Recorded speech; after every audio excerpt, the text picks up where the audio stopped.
Hello everyone, in this video we're going to go over section 11.4 in comparison tests. So what is the comparison test? Essentially, assume that you have two sequences, AN and BN, that are giving you positive terms. And with that you create a series. So you have the series of AN and you have the series of BN. Now, if BN is convergent and we have the relationship that AN is less or equal to BN for all n, then we're going to have that the series of AN is also going to be convergent. Also, if BN is divergent and the series of BN is divergent, and actually now BN is smaller than AN, then the series of AN is also going to be divergent.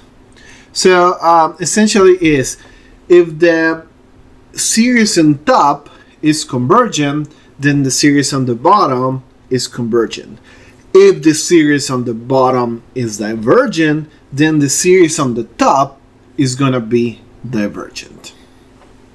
So let's take a look at something that is going to help me classify and make some of the comparison. Now, if you assume that n is bigger than 1, we're going to have the following inequalities.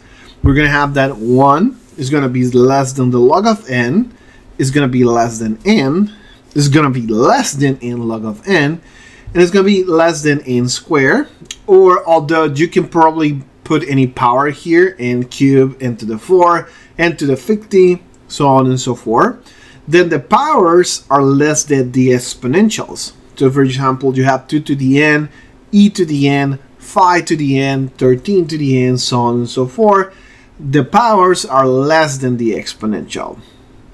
Now, the factorial though is going to be much more quicker in growing than the exponential. So that's why we have that the factorials, which are the multiplication of 1 up to the number, are bigger than the exponential. And now, of course, n to the n, which is n times n, is going to be larger than the factorial. Now, we can see an example of this. If we consider them as functions, then we can see these operations, how are going to pan out. And you can see here that n factorial is the one that grows faster, because I'm not including n to the n here. Then it falls by 2 to the n, then the next one is going to be n squared, and then we have all the other ones that are much smaller when they're growing. Now, let's use those to make a comparison with the following terms. Now, it's very important that we use series that we already know that are convergent or divergent where we're making the comparisons. So let's go ahead and check some of those. So notice that the first one is going to be the series of n equals 1 to infinity of 1 over 2 to the n plus 1. This is almost 1 to the 2 to the n. It's very close. So we can compare with this in a way that this is bigger than that. Then we could kind of say, well, this is convergent. And that's actually going to be the case. Because notice that we can say 2 to the n is less than 2 to the n plus 1. This is clearly true because this is just bigger by a little bit more. But when we flip them around, this is going to invert the relationships. So we're going to have that this is less than this. And now this is a geometric series, right? This can be considered 1 over 2 to the n. And this geometric series is convergent. And we know that because r equals 1/2 is less than 1. We can even find the sum for this. So because we can say here by comparison test, then 1 over 2 to the n plus 1 converges. Notice that you gotta be very careful when you're using comparison tests, because you actually gotta show the relationship. You gotta show the two sequences that you're using. So in this case, this one less than this one, and you're showing that this one of them is already convergent, and so you're using the comparison test to prove that it converges. but you gotta write all this in, otherwise it's not gonna be enough. Okay, you need to show the relationship. Now, a similar scenario happens here with the second series. We have n equals 1 to infinity from phi over 2n squared plus 4n plus 3. The dominant term is going to be this n squared here, so we can kind of compare with just 1 over n squared, since that's a fair comparison with this term. Actually, we notice again that n squared is going to be easily seen as less than 2n squared plus 4n plus 3. And notice that we always start with the bottom, comparing the bottom terms, because what we often do is we flip them around. So we flip them around here. And so this being bigger than this is nice because I can't then flip it around, and this is going to be less than this. And so I can put, I can even put the 5 in there if necessary, but in reality, this is just good enough. I can put a phi here and a phi here. And I can say, well, now this series here is convergent. And you can argue by integral test. And if needed, you actually can prove that this phi by n squared is true, is convergent by the integral test.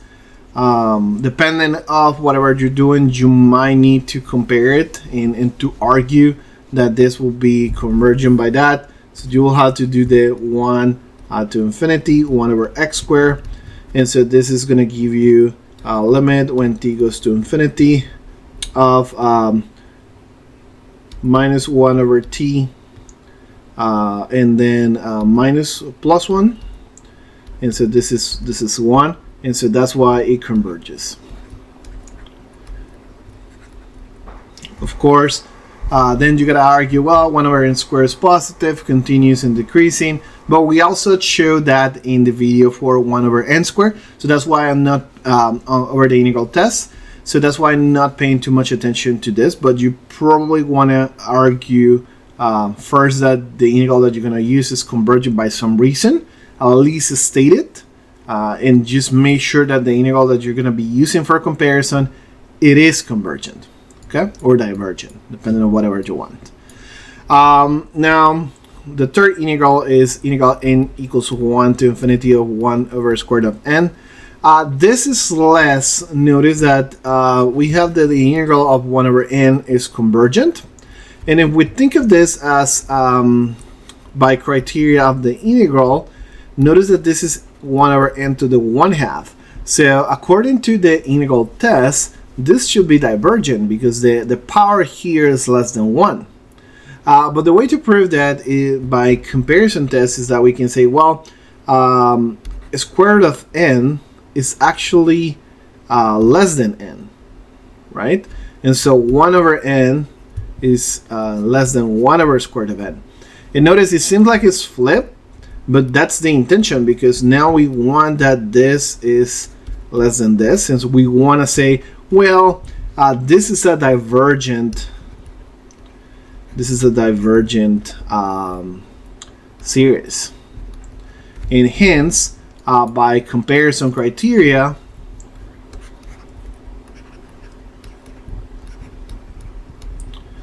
then this is going to be divergent.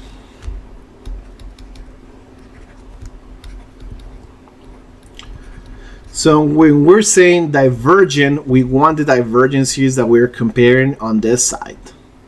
Okay? So now we can say, well, this is divergent. Okay, so now let's go to the final two exercises. We have sine, or examples. We have the integral of sine of n over n squared. And you can probably guess at this point, after seeing all the other ones, sine of n is something that you can bound by 1.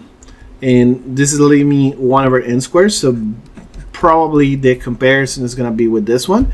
And that's something that you do have. You have sine of n is less than 1. Then you can divide by n squared on both sides. So you're going to keep the comparison.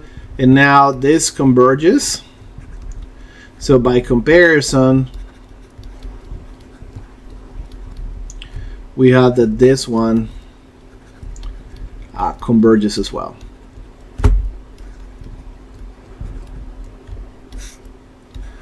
Okay, and that's the whole thing with the criteria of comparison. Let's do one more exercise here. We have the series of 1 over log of n.